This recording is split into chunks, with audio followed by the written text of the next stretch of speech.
Hi, this is Pete the Nerd from the Nerd Lair. That's like the Bat Cave for nerds. I'm going to talk a little bit about buying a new PC and some of the parameters that are involved. So let me hop right into this. I brought a couple of laptop friends here to show you the difference between laptops. And what I have here is an old Windows XP laptop that cost me about $1,200. The parameters are that it has a display here. It's about 15 inches. The thing with the display, though, it's lit by fluorescent bulb technology. So that means it's a dimmer display than the newer computers. This is a newer laptop. This is an Acer laptop. It's lit up by here LED technology. So these are LED displays, light emitting diodes. The light emitting diode display should last a very long time, and they are brighter than the old fluorescent tube technology that's used on the older laptop computers.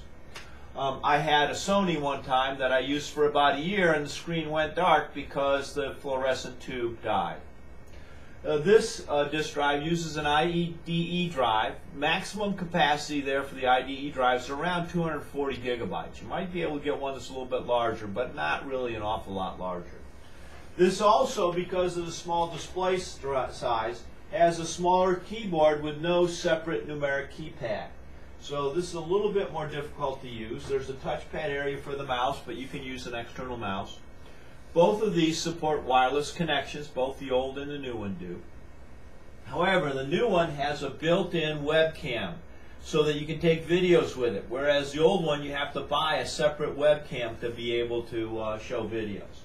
The newer one has a much bigger keyboard here with a separate numeric keypad area right there. Here's the touchpad for the mouse. The keys are bigger and they're flatter keys. A little bit easier to use the keyboard, but you can attach an external keyboard and mouse to it to make it a little bit more flexible. It's got USB ports that permit you to do that.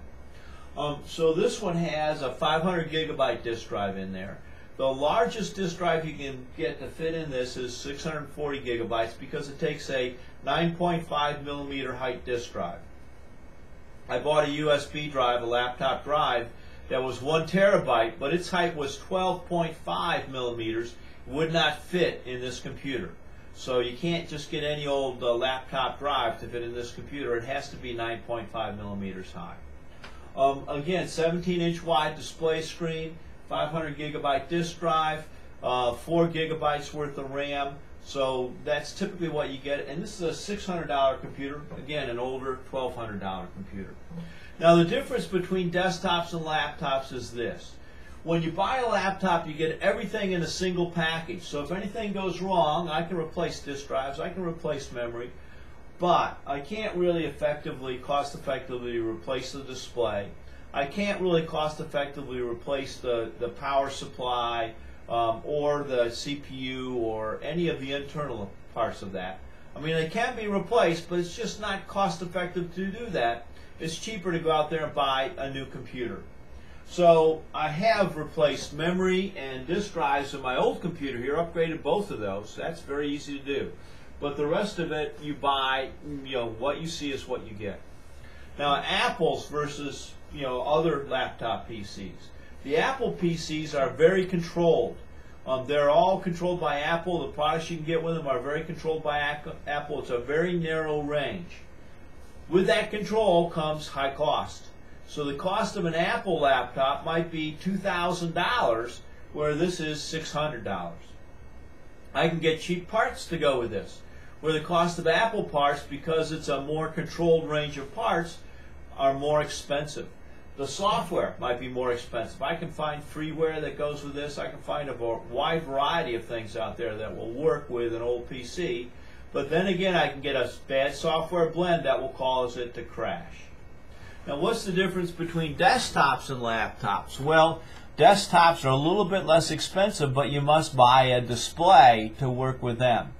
And the other part of desktops is that even though you can mix and match parts, by the time you get the display and the desktop, you're running about the same price as you are with a laptop computer.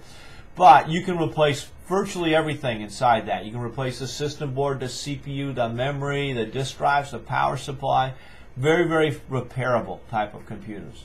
And they come with about 4 gigabytes of RAM and about a 500 gigabyte disk drive today. So they're very, and you can get displays that are really huge displays. Here I'm running on my computer.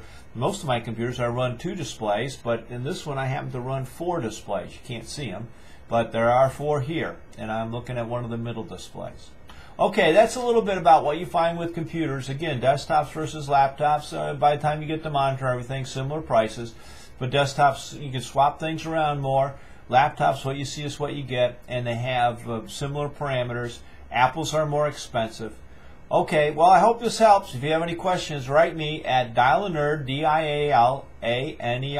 dial a nerd, at verizon.net. Okay, I'll talk to you again sometime soon.